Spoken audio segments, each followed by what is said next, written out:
Hello बच्चों। आज हम 10th क्लास क्षितिज भाग 2 गद्य खंड का लखनवी अंदाज पाठ पढ़ेंगे।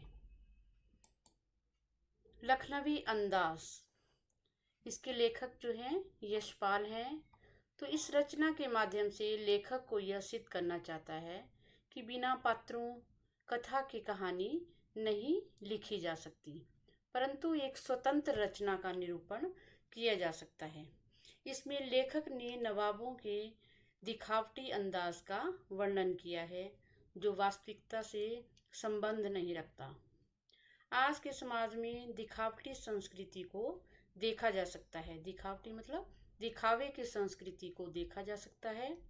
लेखक एकांत में नई कहानी पर सोच विचार करना चाहता है, इसलिए सेकंड क्लास का किराया ज़्यादा होते हुए भी उसी का टिकट लिया।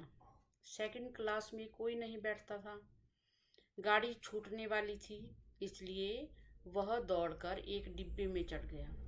जिस डिब्बे को वह खाली समझ रहा था, वहाँ पहले से ही एक सज्जन पुरुष जो थे विराजमान थे।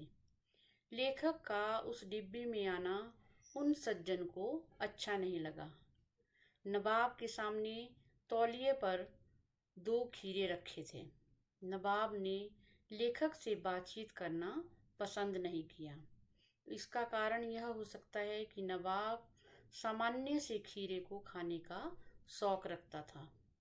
लेखक नवाब के बारे में अनुमान लगाने लगा कि उसे उसका आना अच्छा क्यों नहीं लगा।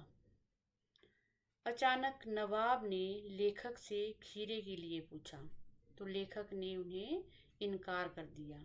नवाब साहब ने दोनों खीरों को धोया, तौलिए से चाकू पर पोंछकर चाकू से दोनों सिरों को काटकर खीरे का झाग निकाला। वे खीरे बड़े ही सलीके और नजाकत से संवार रहे थे, तो उन्होंने खीरों पर नमक मिर्च लगाया। नवाब साहब का मुंह देखकर ऐसा लग रहा था कि खीरे की फांके देखकर उनके मुंह में पानी आ गया है।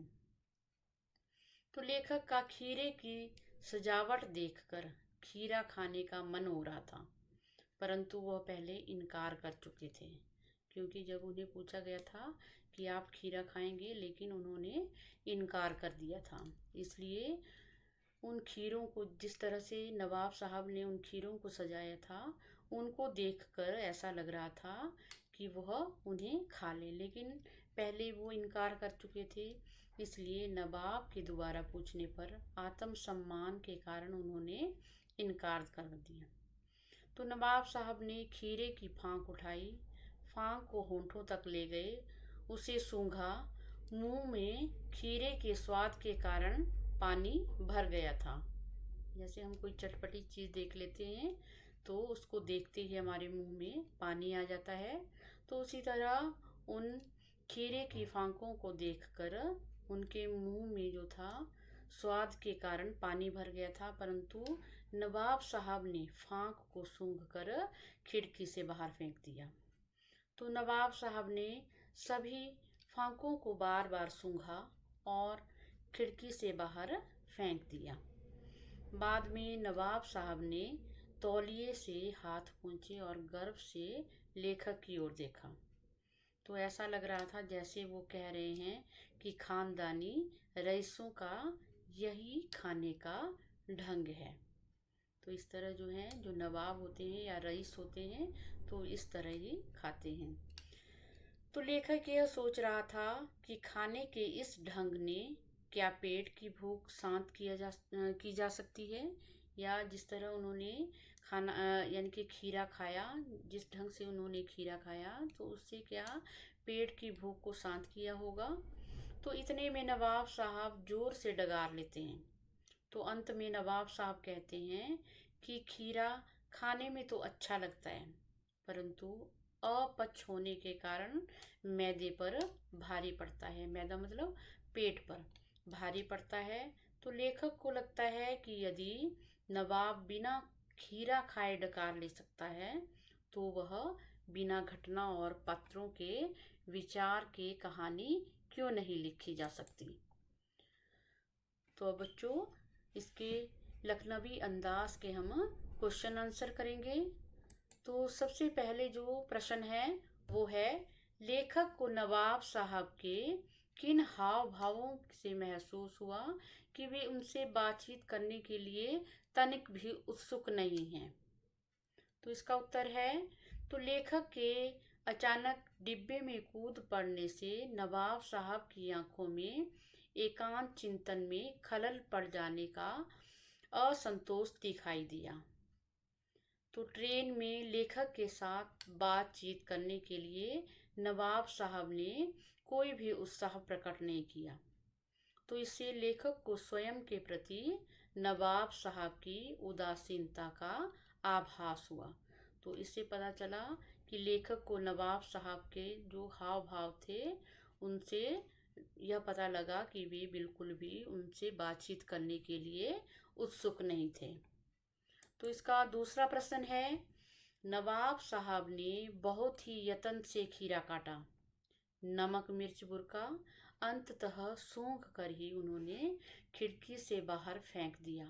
तो उन्होंने ऐसा क्यों किया होगा? तो उनका ऐसा करना उनके कैसे स्वभाव को इंगित करता है? नवाब साहब ने बहुत ही यत्न से खीरा काटा, नमक मिर्च बुरका, अंततः सूंघ कर जो था उन्होंने खिड़की से बाहर फेंक दिया। तो उनका यह बर्ताव स्वयं को खास दिखाने और लेखक पर अपनी अमीरी का रोब झाड़ने के लिए किया था। तो उनका ऐसा करना दंभ यानी कि घमंड जो था, उनको मिथ्या आडंबर, झूठा जो आडंबर था, प्रदर्शन प्रियता और उनके व्यवहारिक खोखलेपन की ओर संकेत करता था।